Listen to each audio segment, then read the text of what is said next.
The Dinosaurs is the most recent dinosaur documentary to date, and basically a prequel to the documentary Life on Our Planet. A decent documentary with some flaws, mostly to dinosaurs. But what do I think of the series? You have to stick around because I'm going to cover all the episodes individually. Before I start this, please like and subscribe. It really helps, and I would like to make more videos like this. Now that we've got that out of the way, let's get into it. Chapter 1: The First. The first episode begins with a Pachycephalosaurus in the Cretaceous going towards his ladies. Now, this is where my first tangent starts. This is a nice opening. We see many dinosaurs that are popular and are often seen in shows and movies, which eases people who don't know dinosaurs that much to get into them. But a quick synopsis of this old Patchy he's about to lose to a young male, but the young male gets ambushed by a T-Rex near the end of the fight. Which is right, since the T-Rex probably was an ambush hunter. The only complaint I have for the Apaches is that they're too skinny. Other than that, they are great. Then we cut to 200 million years to pass. Then we see, the first dinosaurs. What else? What else do you want me to say? And then we see a family of Marsupials, which are basically the start of the dinosaur clade. But not really yet, because, they're dinosaur morphs. They're the precursors to the dinosaurs, but, close enough. So we see a bunch of Marsupials hatch. Then a Lupersuchus attacks them. And this is where I need to say, I am not a Triassic guy. I don't really know much about it. I wanted to, but I never really got interested into it. But Lupersuchus looks good. I like him. He's cool. So we see the Marsupials run away in fear, like anything else would, and basically all but one get murdered, which is what a way to start. And then we cut like a couple years with with the survivor being an adult, which is very cute.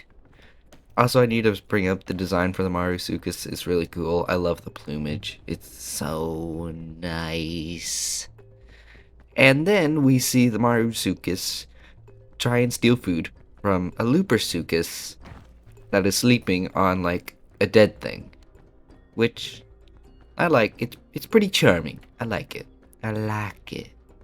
And this brings up my first actual critique of it.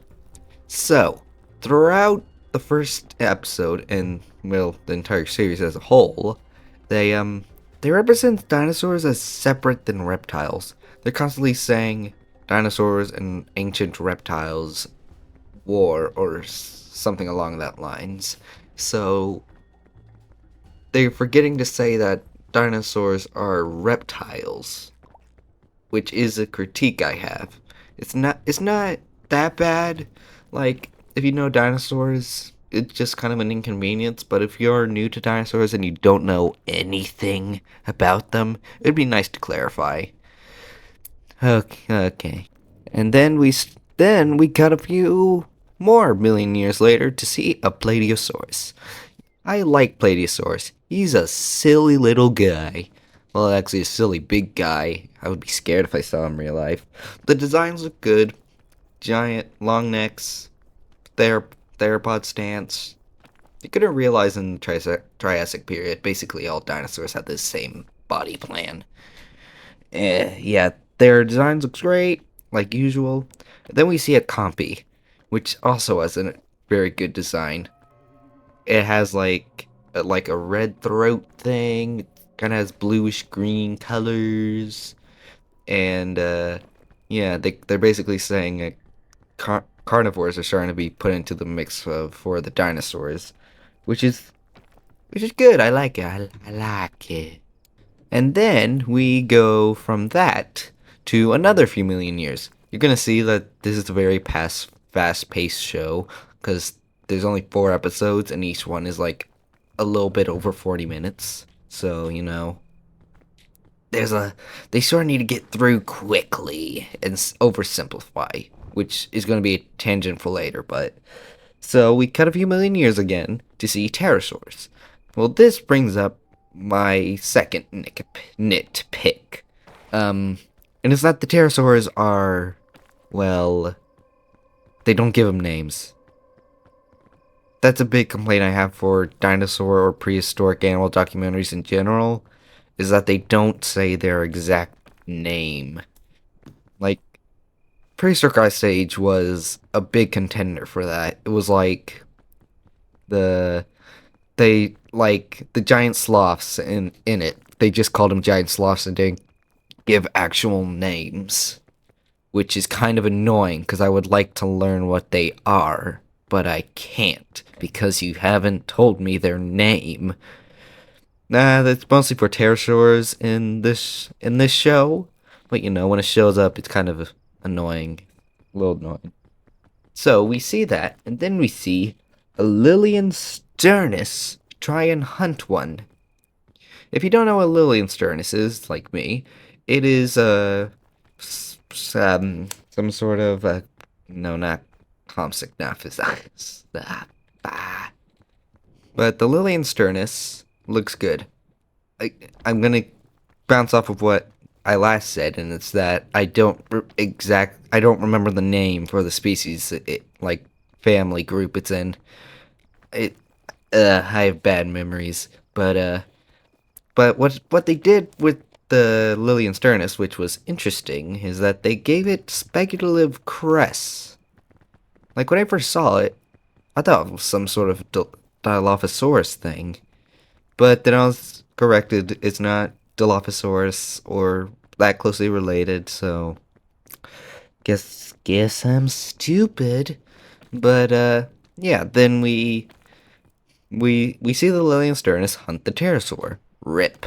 But then I think it was a Lupersuchus that shows up again, and it sort of contests the body or fights for territory, one of the two, and they basically scream at each other.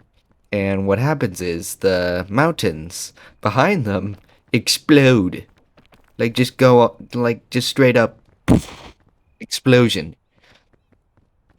And that is and that is also goes with my critique of it being fast paced. You need to go through things quickly because the explosion is meant to signify that the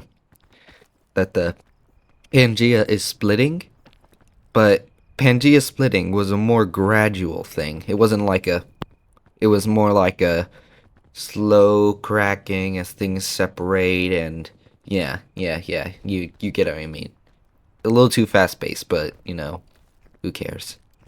But overall for this episode, it is solid. I enjoyed it. It's a great opening for dinosaur fans or even non-dinosaur fans, and it's great. I love it, and I'll give it an 8 out of 10. It's great. I love it, but definitely not the best episode. If anything, it's kind of the weakest. I don't want to be negative about this series because I did love it. So, now that my thoughts of this are out of the way, let's get on to the next episode. Chapter 2, The Second. The second episode starts off with basically where we left off. The mass extinction, everyone died, blah blah blah. And it implies that the the ancient reptiles aren't doing too hot. And this basically leads to dinosaurs becoming the dominant species. Well, I say species, but it's more like the family, but who cares about specifics? And so we cut back. Well, not cut back. We go forward in time till the dinosaurs are the main species, which is great. I love it. I love it. We see a Massospondylus walking around. When I see Plateosaurus and Massospondylus, I forget they're different things, in my opinion, but, you know, who cares? And then we see a Heterodontosaurus, which was basically acting like, well, a squirrel. Like, picking up stuff, putting in its cheek, mouths, whatever. I don't know words. Words are difficult. Which is really cute. And Also, this leads into the main compliment I have for the show. It really gives the dinosaurs personalities. Like, it makes them individuals, and you just love them, even though you need to be comfortable with the thought that they're dead, and have been dead for a while. Which, if you think about it, is pretty sad, but, who cares what I think? Then we get to a part I saw in the trailers and I was really excited for, the Dilophosaurus scene. So we see a female Dilophosaurus eyeing down a crocodile or some sort of alligator. I don't know which one it is, they never clarify. And what they do is that he's staring at it, then he hears this loud cooing sound, similar to that of an owl, I would say. And as a result, it leads the Dilo away. And it sort of plays it up as like a horror movie, where it's like the female doesn't know where she's going or what's there, and we see a male Dilo staring her down, and and I think this is pretty funny in my opinion. But what happens is the male Dilo, Morgan Freeman says something like he isn't acting aggressive. He's acting lustful. And and that's just a funny line delivery. Great job, Morgan Freeman. You're the best. Anyways, then we see the male Dilo doing like a little mating ritual, like scratching his feet on the floor, which is called lecking, and we do have evidence of dinosaurs doing that. And we also see him making that sound again, showing his crests, and he also stands on his hind legs. And I know he normally does that, but he does that vertically or horizontally. I don't know. Words are difficult. And he does that, and this is a really tragic moment. Apparently, the female thought he wasn't gifted enough. I'm not kidding. Like Morgan Freeman says, she doesn't think he's giftful enough. Like, come on, man. Please, stop with this. Please. He's so gifted. Put him with a Carno and from Prehistoric Planet in a bar. They would get along great, just drinking their sorrows away. And then we see Mamenchisaurus just sort of sleeping on the floor, just relaxing, chilling, living the dream. And then they realize it's Monday, and they try to stand up, which the documentary brought up something I don't normally think of when it comes to sauropods, and it's that they are so big that it takes a while for them to stand up. Like, I don't know why I've never thought of that. It makes total sense. It just never crossed my mind. And we just see them for like a solid minute just trying to wake themselves up and stand up, which is really cool, and I like it. We then see an Anchiornis, just like living his life in the forest, and then we see Sinoraptor. Sinoraptor, I don't know what they did to him. I'm just gonna go to Anchiornis. The Anchiornis looks fine. I like it. Maybe put more diverse colors in it instead of like the dark, no, not dark, light gray and orange. Not the best color scheme I've seen, but I'm just a kid who draws dinosaurs for a living, so what do I know? And the Sinoraptor, I'm not the biggest fan of it. Like, this is meant to be a documentary, but then the Sinoraptor has osteoderms and is very bumpy. I don't know why. I just don't really like it. I never hear anybody talk about Sinoraptor, but yeah, I don't really like it. It's kind of ugly in my opinion. At least it has lips though. It's better than half the stuff I see so in my day-to-day life. Then we see Allosaurus. Look, I think everyone collectively agrees Allosaurus is the worst design. by a long shot. Like it's not even a fight. It's just ugly. Like the osteoderms, the colors. Why does it have such a long neck? Why does it have giant feet? Like what? What were they doing designing this creature? And it was the same in Life on Our Planet, so they had an opportunity to change it, and they didn't. It just looks like a Jurassic World Allosaurus with lips. Honestly, I like how it has lips. Anyways, so we see a male Allosaurus, presumably not a full grown adult. I'm not sure if they clarify. I don't remember. I haven't seen. I only rewatched all the videos, all the episodes once, so I don't. What do I know? And we see like a female, and this is one of the few positives I have for the Allo. The female is really cool. Like her, like a part of her face is missing. Like her gums are showing. At first you think, that's a little graphic, and doesn't make much sense. Well, here's the thing. Animals sustain those types of injuries all of the time. Like, it looks weird, but it's actually pretty good. I like it. Yeah. Bad design. Good thing. Anyways. So, basically, the male sees the female and is, instead of wanting to do courtship or whatever, uh, he's basically like, hey, can I get some sauropod flesh that you're eating there? And then the female pushes him over and just screams in his face. That's also a very good animal moment of like, animals don't fight if they don't need to. And that mostly goes for predators, but, when has a herbivore hasn't fought something? Anyway, it pushes. She pushes. What I like about it is that she opens her mouth and just makes like a roaring, hissing sound.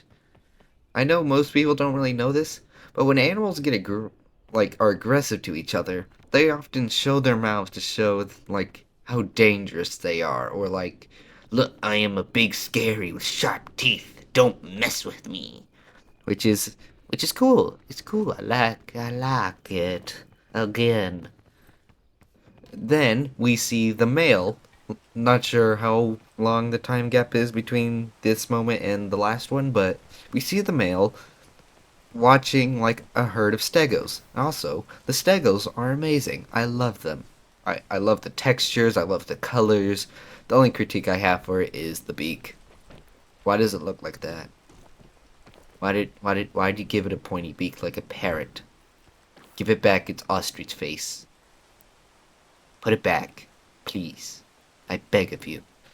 So, anyways, this we see the female barge in and try and kill one of the stegos, and actually, this brings up a giant positive I have with this show. The herbivores aren't pushovers. I admit there's some points when the herbivores are kind of pushovers, both literally and figuratively, but for the most part, the carnivores are having a lot of trouble. Like, we see the female try and fight the stego, she loses.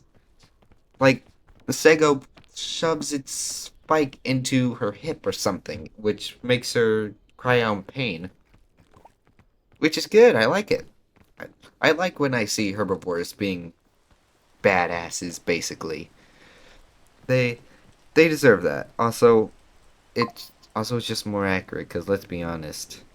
When has a herbivore not have done something bad? If you've seen what I've seen, you know never trust a herbivore. Just because they eat plants doesn't mean they won't eat you or kill you. Anyways, and then we see the male walk over to the immobilized female, and you'll never guess what happens. The male kills her and cannibalizes her. Great job! I love when animals are cannibals. Wait. So basically, what I mean is that every carnivore, at some point or another, has committed cannibalism. It's not like a one species thing, it's all of them. They've all committed cannibalism.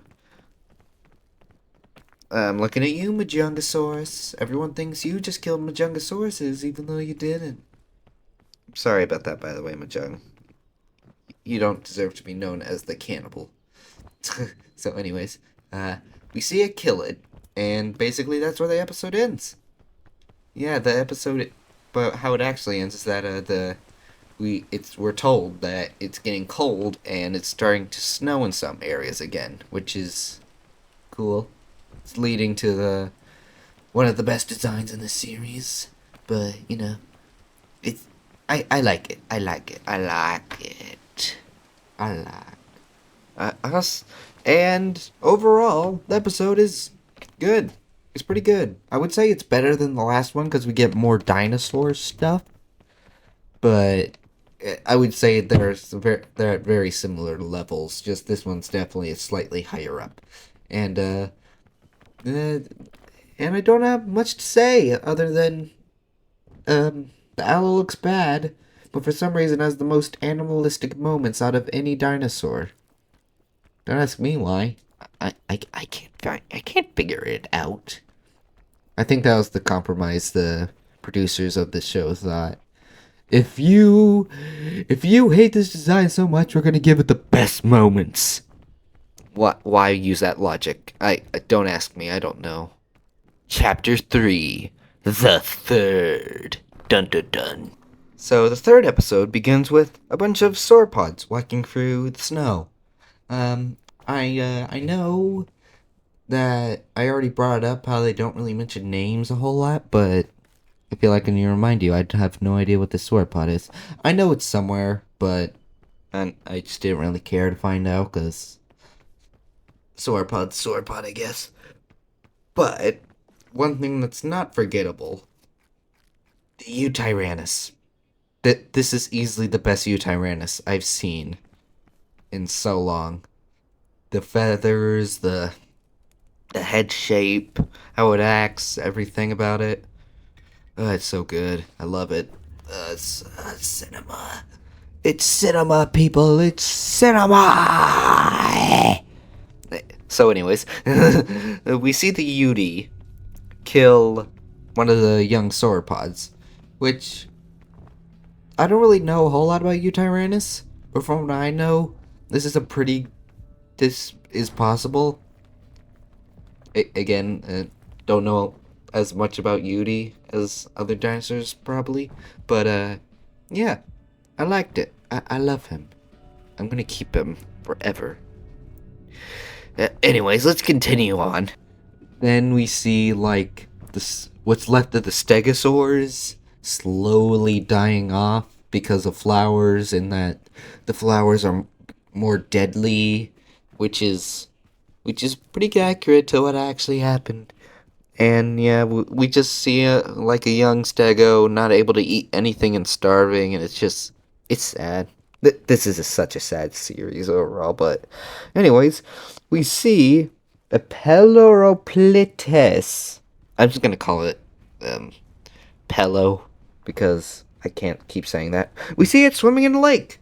I don't know. Most people watching this would be like, why is an ankylosaurid swimming? Why would it swim? Well, here's something you should know. We actually have a shocking amount of evidence of Anki swimming. Like Ankylosaurid, well, not Anki itself, but things similar to it have we found with, like, there's one Ankylosaurus that had like a fish fossil in its stomach, which means it probably ate a fish at some point. We also have found, like, multiple Ankys in water, which is quite interesting. And I like it being represented as being a swimming guy, because honestly, I kind of agree with that. Anki was very, like, flat, so it probably didn't suck too bad at swimming. So, anyways, it gets out of the water and walks to like a high point on a hill. And then it starts doing a very large bellow, which is cool. And like when he's bellowing, his neck sack, or I don't know what to call it. Sack is the first word I came up with. I don't know what that reveals about me, but okay. So like his neck turns red and it starts to puff out, which is really cool. And we see that all dinosaurs nearby are hearing it and just being like, "What the hell's going on? What is that? What is that sound I hear?" Anyway, so then we see a female Palo walking up, clearly smitten by his beautiful words. And then we see them do the Devil's Tango, which I need to say, that is completely normal for animals. Animals do bow chicka wow wow all the time. It's not that weird. It's okay. It's a little weird to refer it like that, but who cares? Anyways, we cut to, I think it's called Hatsei Island, which is where Hypsogopteryx, and we'll get to that in a bit. We see Magyarosaurus. I'm just gonna call it the tiny sauropods. It's easier that way. So we see them walking around. Also, by the way, these things are like the size of ponies. When I say small, they're still massive, but you know, who cares? So we see them sort of walking around, trying to find food, and looking super cute while doing it. Then we see Hatzegopteryx himself, in the flesh. And what do I have to say? It's beautiful. I love him. What I really like about the design is the face. Like, it's covered in this very fleshy tissue. It looks like a turkey vulture, which I love. I've never seen any as darked interpreted like that. And it's just really cool, and I love it. And I love him. He's beautiful, but also hideous at the same time. Anyways, we see the tiny sauropods running away from the Hatzegopteryx, which is valid. I would also be terrified if I saw something that could fly and was as tall as a giraffe. I don't blame them. So they run away. The Hatzegopteryx keeps trying to get them, which is very creepy. And what happens is they find like a hole only they can fit in, and they go in there and hide. They just sort of stay in there waiting, and they wait for a bit. And when they think it's safe, Hatzegopteryx grabs one of them and dies a horrible death. You will be remembered. Tear. So, that is not how the episode ends. I don't know what I was getting at. Have you tell that this video is mostly unscripted, by the way? I just want to make that clear. These are straight up my thoughts happening in real time, so if it doesn't sound structured, that's why. So anyways, and we have the best, well, not the best moment in the show, but I would say it's a very good second, and that is the Spinosaurus. It's stunning. It's beautiful. It's definitely the best Spinosaurus I've ever seen. So let me explain why it's the best Spinosaurus I've ever seen, because some people think they know what Spinosaurus looks like when they don't. So, what did Spinosaurus actually look like? So, the sail. I know we've seen accurate Spinosaurus interpreted as like not swimming, a sail, having like a very rectangular sail with two humps. But that doesn't seem very likely, because if you look at other sailed animals throughout time, you'll see that it's just one hump, and it isn't two, which is very interesting, because that means Spinosaurus probably didn't have two.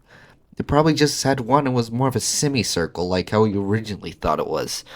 You know, it's just one of those things that's like we thought, but then we don't, but then we also thought, but anyways, the lips.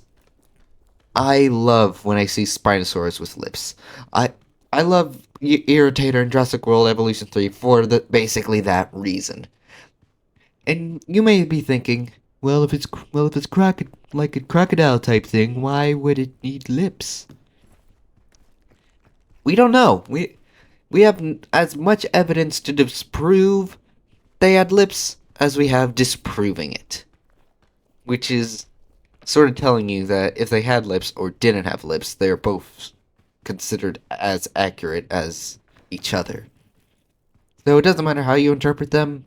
It's just Spinosaurus could have had lips. I prefer to think he does, mostly because they they've evolved from any other theropod, so it wouldn't be too hard to believe that they would keep lips, especially how they would hunt, which I am now going to get into. Spinosaurus hunting behavior has been a decent debate at first and for majority of Spinosaurus's life. We've considered it basically swimming after its prey and sort of grabbing it. But recent studies have shown that it's kind of unlikely that's how it acted. And you might be wondering why people are thinking this. But the reason why is that it has dense bones. And what that means is that if you look at animals nowadays, like manatees, sure, they have dense bones, but I wouldn't exactly call them the greatest swimmers in the world. Which kind of shows that Spinosaurus probably wasn't the most adept at swimming, especially going underwater. And they had air sacs going throughout their body. So even if they could swim after something, they couldn't go down if they tried. So this evidence sort of proves that Spinosaurus probably wasn't a very good swimmer and probably didn't really swim. And the more accurate hunting behavior that's widely considered is heron. It probably acted like a heron where it would like dip its face into the water, wait for like a couple hours, and then grab something and swallow it whole. Why we think that is one of the main reasons is the nostrils. The nostrils are really high up on its face. And you may be wondering, well, why are they high up on its face? Probably because it was the rest of the snout that wasn't covered in um words. What?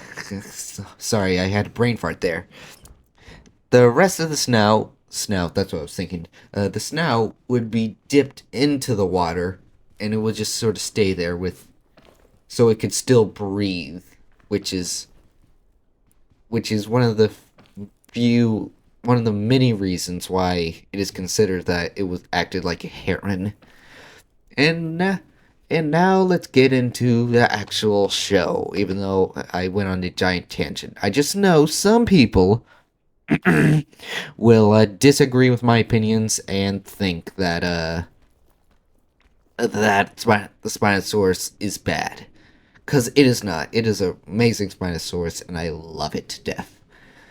So anyways, back to the show. We see the Spinosaurus swim. Maybe it isn't as good as I thought. Okay, so they do clarify in the show that it's just swimming to a better spot, which I prefer. It's like it's going to a shallow area, and that they made it aware that it cannot swim after stuff, which is good because that means they are aware. And they even and actually, they do something very interesting with the Spinosaurus in its behavior. They make it grab a smaller fish, drop it in the water, then just sort of wait for like a shark to swim by. That is really cool. I know some birds do that, and we have no evidence for Spinosaurus doing that, but I just love that concept. It's so like this massive crocodile sail thing, just being smart and leaving a trap. That's a cool idea. I love it. So then we see it basically words. It just sort of sits there like how we think it will, just sort of waiting for the shark to swim by. And what really happened, what's very funny, is that a uh, a pterosaur flies onto his sail, and then he sort of shakes it off. That is really cute. I love that. It gives the dinosaurs character, which, like I said, they're really good at doing that. And and the episode ends with the Spinosaurus catching a shark, which is great, and I love it. It's amazing. And the episode ends like sort of teasing the next episode, really. And that's the end of episode 3. Overall, it's better than the other 2 episodes by a bit, mostly because the Spinosaurus does a lot of heavy lifting. But the Spinosaurus is great, and I love it. And also, all the other dinosaurs in it were also great and amazing, and also I love them. And yeah, this one gets a 9 out of 10. Wait, did I do a rating for the second episode? I don't think I did. But for the record, I gave it an 8 out of 10 also. Because it's as good as the first episode. But the one I'm talking about, the third episode, is better than that. So speaking of episodes, let's get on to the fourth. And my favorite one. Chapter 4. The Fourth. The episode begins with space. You know, shocker. And also, this is a great way to break up the dinosaur stuff where we join in dinosaur. We see space and asteroid heading towards Earth. Also, bit of a tangent for the asteroid. Did you know it was moving 12 times a second? 12 miles a second, I mean. That's a lot. Like, in 10 seconds, it went over 100 miles. That is absolutely nuts. But it still took it, 6 million years to get to Earth. Which is kind of funny, if you think about it a bit. So anyways, let's get back to the episode. It begins with a Hesperornis. How do I say this name? Hesperornis. I'm just going to call it Penguin, because it's funny. So we see the ancient penguin, sort of being a clumsy goof, or clumsy oaf is probably a better word, but we see him walking around, going in the water, swimming, doing penguin things, which I respect. I love penguins. And we see it try to hunt some fish, which is cool. I love Hesperornis, by the way. I keep trying to say Hesperornis. I'm just not even gonna try anymore. Why do I keep attempting to say this name? Anyways, it is swimming around like the happiest giddy guy you've ever seen. And what happens is, a Tylosaurus finds him and decides it's his time. And the penguin disagrees with that. And we see the penguin swimming away from the Tylosaurus, which is very sad. And also really cool, because we keep seeing it swimming and it's like, run, please, don't kill me. And he makes it to the shore. He's safe. He's panting, he's exhausted, he's just so tired, man. He's so eepy. But then the Tylosaurus pops up like an orca and just grabs it and drags it back to the ocean. What a sad ending. So, let's keep talking. We then cut to an Edmontosaurus, which is really cool. I love Edmontosaurus. I love him. And yeah. So we see an entire herd of Edmontosauruses living all in one place. And what they do is that they all have their nest everywhere. So it's like, this is my nest, that's your nest. And this one Edmontosaurus walks over to her nest and feeds her babies by bird by eating stuff, then throwing it up for her babies. Which couldn't you just pick something up and feed it to them? I don't know. I don't know how to be a parent. So, anyways, she leaves because it's Morgan, the all-powerful god Morgan Freeman says that this takes multiple trips because, she's barfing up her own food, basically, so she needs to constantly go on trips to get more food. And we see, how do you say it? Amborginia. Basically, a Quetz, but, who cares about the Quetz? Also, the Quetz, the Amborginia in this episode, it's stunning. The oranges and blues and the noises, it's so cool. Also, I forgot to talk about the Dinosaur's design. It is also really cool. The only note I have about the design is that it doesn't have hooves on its front feet. I don't know what they did with the front feet. Those aren't hooves. Anyways, then we see that Amborginia trying to eat the baby Edmanos, which is sad. And I don't like it. Why they had to do that? Why? Leave the babies alone. And he actually successfully eats one of the babies. And then the mama Edmonto comes in like the Hulk. Have you seen that meme of we have a Hulk? That's basically it, the Edmonto. We have an Edmontosaurus, which is funny. And it grabs the Amborginia, tosses it to the floor, bites it, then slams on the floor repeatedly. Again, cinema. Absolute cinema. And then the Amborginia dies. Rip. Honestly, I don't feel too bad for it. It ate a baby. How dare you eat baby? And this once again implies herbivores should not be messed with. And if you want to mess with herbivore, prepare to feel their wrath. And whoever says an animal as tall as a giraffe getting beaten up by an Edmono, be aware, Amborginia is like 400 pounds. The Edmonto is 10 to 11.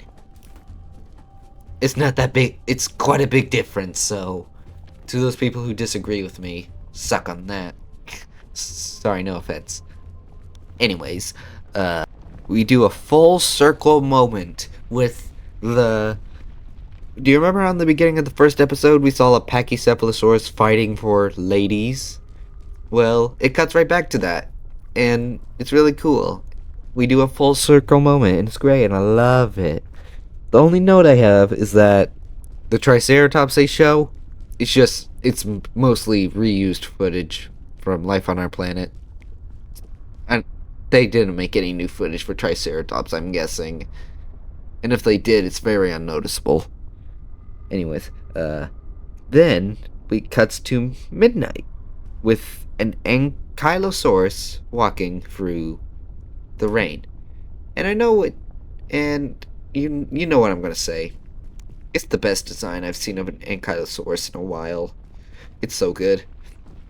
But what the Ankylosaurus is doing is scoping out its territory, like finding out if there's anything there that shouldn't, because they're very territorial, it says, and it does find something big, something massive.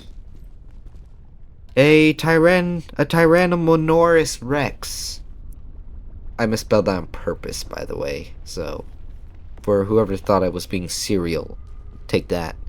Anyways, so before the Anky realizes that the T-Rex is there, we see it multiple times in the background, sort of watching it, which is a really cool detail, and once again implies T-Rex is ambush hunter, which it most definitely was with what we found.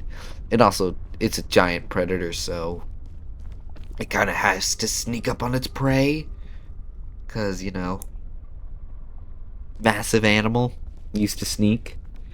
Anyways, so we see the T-Rex like charge and bite down on the Ankylosaurus. But the Ankylosaurus just sort of buds it off, which kind of makes sense. It did have very bony armor covering itself, so probably wasn't the most amount of damage it could have done. But you win some and you lose some. And we see the T-Rex sort of stand back from biting it, and the Ankylosaurus instantly turns around and starts swinging its tail, trying to hit the T-Rex, which is really good. Also shows how dangerous Ankylosaurus is. If a human got hit with an Ankylosaurus tail, your body would be unrecognizable with how powerful they are. So it swings at it, and then the T-Rex sort of does a low roar and then buds off. And right when you thought it was over, the T-Rex comes out of nowhere and flips it over. And it's a really cool reveal, because Morgan Freeman says something like, there is one thing that distinguishes them from each other: intelligence. And then the T-Rex barrels in, putting its snout under the Ankylosaurus' body, flipping it on its back, supposedly, killing it. That is a cool idea. I really like that. And I'm aware we don't have any fossil evidence of Ankylosaurus being attacked by T-Rex. But let's be honest, the fossil record is very small.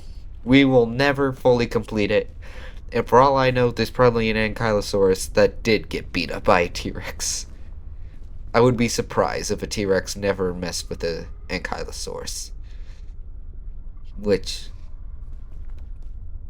is true. Anyway, we see the T-Rex drag the Ankylosaurus by its tail the next day. And while it's dragging it, you see animals watching it and being like, what the hell is going on over there? And it's just funny because you see this giant predator dragging a dead animal, and just like, it's just super silly. I like it. It's cool. I like it. Have you noticed I like this documentary? Have you noticed? So anyways,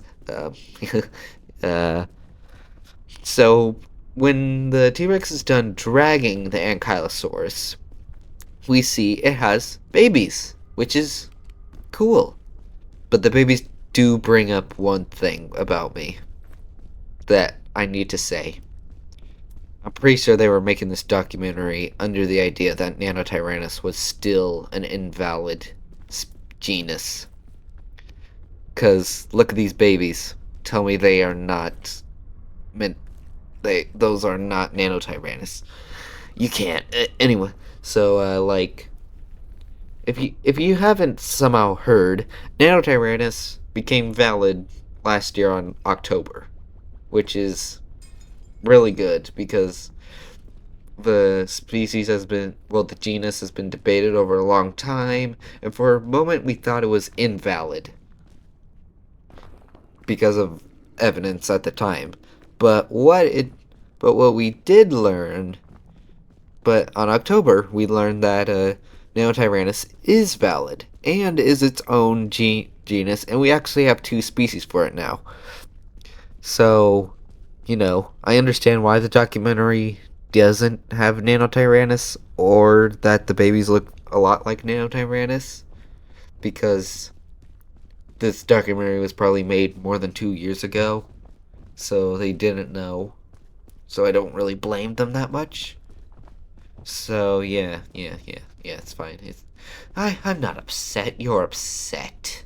And okay, anyways, after that tangent, then the asteroid hits, and it is just explosions, chaos, the forest fire. And I need to bring up, after the asteroid hit, we see a Pachycephalosaurus and a T-Rex come across each other, then going their separate ways.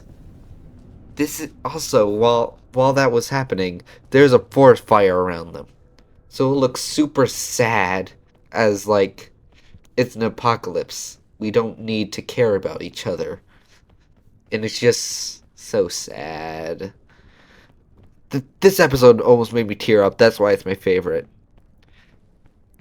Like we see all the dinosaurs we've seen earlier this episode dead. We see the Edmono mother dead around her babies, and we see the T-Rex mother like on the floor breathing heavily, and it's just so sad. It's really sad. It almost made me tear up. Good thing I'm a man.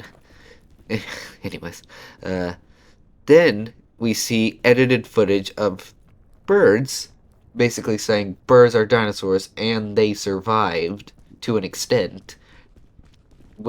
And while the edited bird footage is happening, we see it compared to the dinosaur footage we've been shown, like a bird swallowing a fish hole.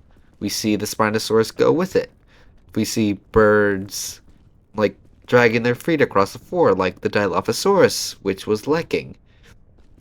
And this is such a good documentary. This is such a good episode, and as a documentary as a whole. So now that we're done with it, let's talk about the series as a complete thing, not as multiple episodes. Overall, this is my favorite dinosaur documentary I've seen in a long time. The designs were pretty hit or miss, mostly hits instead of misses. I'm looking at you, Aloe. And the writing was good. The simplification was kind of annoying, but like, you know, I don't really care as long as I see dinosaurs doing stuff on screen. I won't ask questions. And also, the dinosaurs were amazing. The behaviors, the CGI definitely not to the same level as Prehistoric Planet, but pretty darn close. And we got multiple accurate representations of those animals, Spinosaurus being the main contender for that. It's just, this is such a good documentary, man. I love it so much. And, yeah. I'm going to give the series as a whole a 9 out of 10. It's really good. If I were to suggest anyone who is into dinosaurs or wants to get into dinosaurs, I would suggest this. Since if you don't know the basics, this will teach you the basics. And if you like dinosaurs, you'll love it for the dinosaurs, which is great because that's the main reason I'm here. I saw dinosaurs in their designs. Really? It was absolutely amazing. I would never trade this series for anything. For nothing. Nothing will. Also, that Spinosaurus was just beautiful in general. And all the other dinosaur designs that really hit were also amazing. Yeah. I think those are my thoughts. This is a great documentary, and if you haven't watched it, please do. It's great. I love it. So now that that's over with, remember to like and subscribe, and hope you enjoyed my peak gameplay that was happening in the background. I know I didn't show any images in this, and also it's a long video, but I made this for the thought of just like turning it on in the background and just listening to it. So if you stayed around this long, thank you. You are... And also, we hit 30 subscribers. I know that's not a lot, but for me, I've been trying to hit 30 since October. So, you know, it's kind of a big deal for me, so thanks for that. And everyone have a good day, and goodbye.